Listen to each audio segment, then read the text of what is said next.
Канал Валерия Табакова представляет языковой скандал в Броварах, правовой разбор. Здравствуйте, друзья! С вами юрист Валерий Табаков. И мы с вами сейчас разберем очередной, так сказать, громкий инцидент по сообщению телеканала НТА, который всколыхнул общественность националистического толка. Речь идет о языковом скандале в Броварах, где так называемый языковой активист спровоцировал конфликт с группой женщин, отдыхавших на природе. Я проведу более-менее детальный правовой анализ, разберем с вами, кто прав, кто виноват, почему такие ситуации вообще возникают в нашей стране. И еще есть предположение, почему активист так спешил скрыться с места происшествия до приезда полиции. Об этом я тоже скажу. Оставайтесь со мной на канале, будет интересно.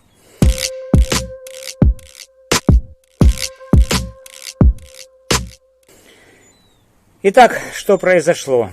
По информации канала НТА, в Броварах на берегу озера отдыхала компания женщин. Они слушали музыку, пили, веселились. Обычный отдых на природе. Музыка, как сообщается, была на русском языке. К ним подошел мужчина, представившийся языковым активистом, и потребовал выключить музыку, мотивируя это тем, что в общественном месте, дескать, нельзя слушать русскоязычные песни. Женщины отказались, и активист заявил, что вызовет полицию. Но вот что интересно. Вместо того, чтобы дождаться правоохранителей и отстоять свою позицию, активист ни с того ни с сего начал собирать свои манатки и попытался скрыться с места происшествия. Женщины, возмущенные таким его поведением, решили задержать его. Они удерживали велосипед, но их действие понятно. Они хотели, чтобы полиция разобралась полностью на месте и в присутствии активиста. Активист кричал, что это его собственность, и даже сказал, что его сын плачет из-за того, что женщины удерживают его велосипед.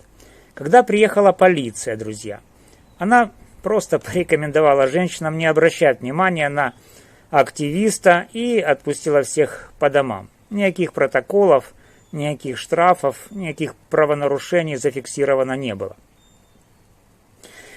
Теперь давайте разбираться в ситуации с точки зрения права.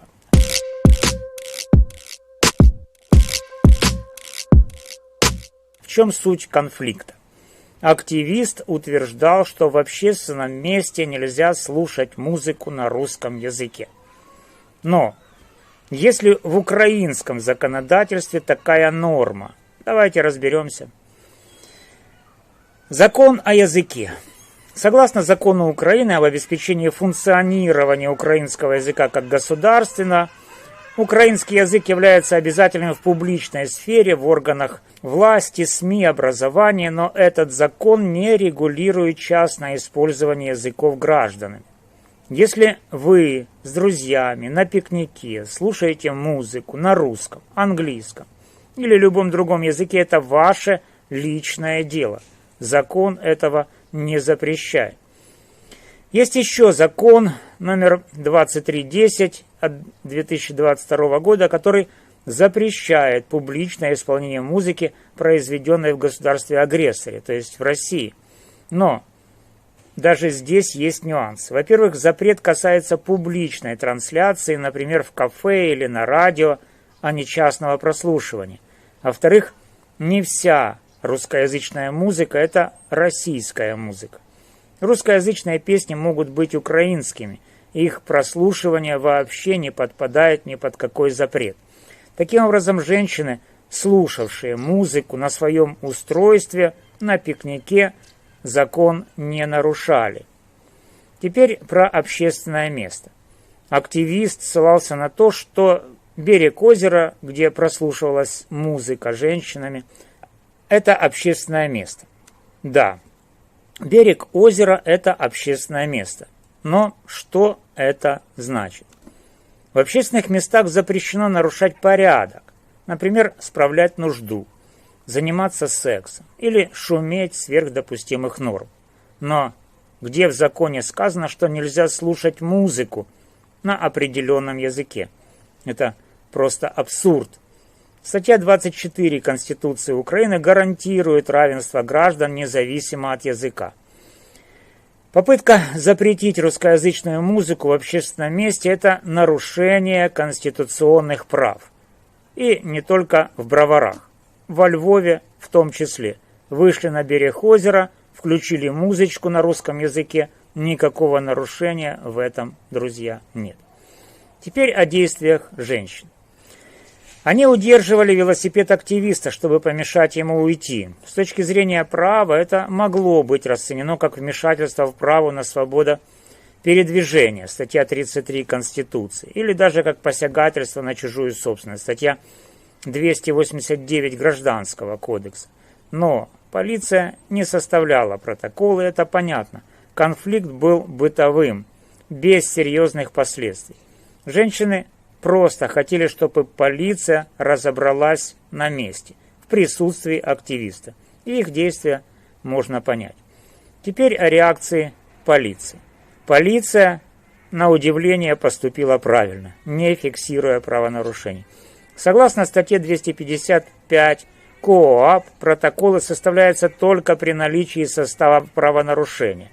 Здесь его не было. Ни женщина, ни активист не совершили ничего, что подпадает под административную ответственность. Полиция просто разрядила конфликт, и это разумно. Теперь поговорим об активисте.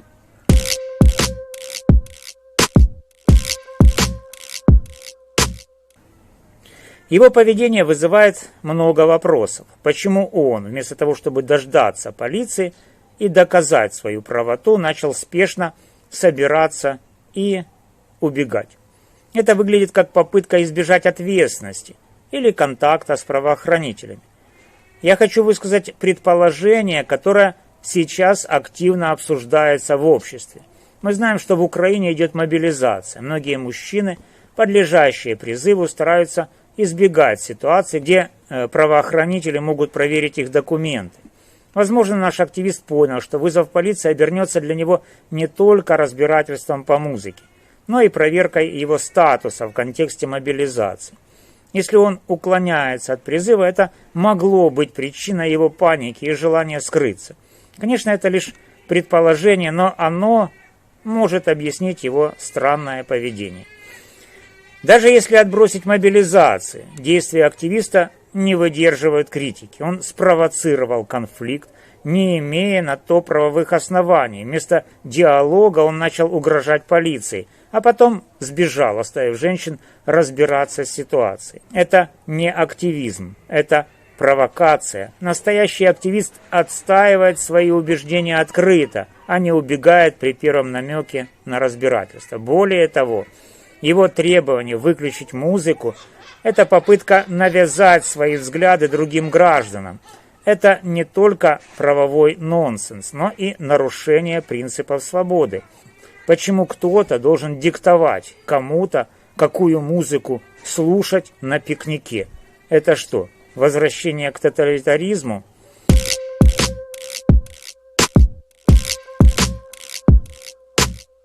Друзья, этот инцидент показывает, что наше законодательство в языковой сфере нуждается в доработке. Закон о запрете российской музыки создает путаницу. Граждане не понимают, что можно, а что нельзя. Это порождает конфликты, подобные Броварскому. Рекомендации мои в данном случае таковы. Уточнить законодательство. Закон должен четко разделять публичную трансляцию и частное использование музыки. Частное прослушивание не должно подпадать под запреты. Разъяснительная работа. Государство должно информировать граждан о том, что языковые законы не ограничивают их личные права. Обучение полиции. Правоохранители должны быть готовы реагировать на подобные конфликты, разъясняя сторонам их права. И самое главное, пора прекратить делить людей на украиноязычных и русскоязычных. Мы все граждане Украины, и у нас равные права. Попытки регулировать язык музыки в общественных местах – это путь к дискриминации, на что уже обратила внимание ООН.